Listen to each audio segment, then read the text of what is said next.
Силни свиречи го дочекаа чешкиот премиер Андреј Бабиш на церемонијата во Прага на одбележувањето на 50 годишнината од Пражката пролет, кога илјаници војници на тогашниот Варшавски пакт, предводени од Советскиот сојуз, влегоа во Чекословачка да ги задушат реформските промени на Александар Дупчак.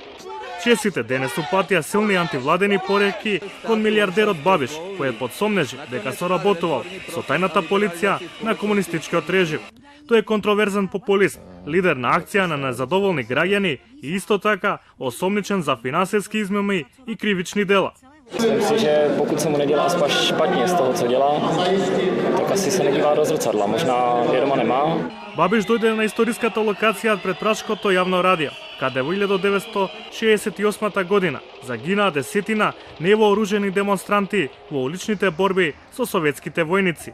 Бабиш кажа дека чесите сакале искрена револуција за да добијат поголема демократија и да се ослободат од прангите на Советскиот сојуз, но неговиот говор идва се слушаше од силните свирежи.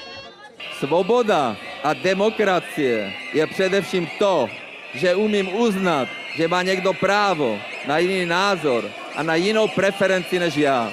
Чесите и натаму имаат силни емоции за бруталното задушување на Пражката пролет, како и сите репресии од воспоставениот комунистички режим лојален на Москва. Takže je strašně důležité si to připomínat, protože vlastně ty, co to zažili, tak to bylo hrozný. Ty 50. roky byly taky hrozný, 68. byl taky hrozný. V 89. jsme se nadechli, ale musí se to připomínat i té mladé generaci, protože tohle už se nemůže nikdy opakovat. Пражката пролет во 1968 година беше првиот знак на отпор против комунистичките режими низ Источна Европа. На 400 луѓе беа убиени под советската окупација на Чекословачка, која во 1989 година се стекна со независност, формирајќи две самостојни држави.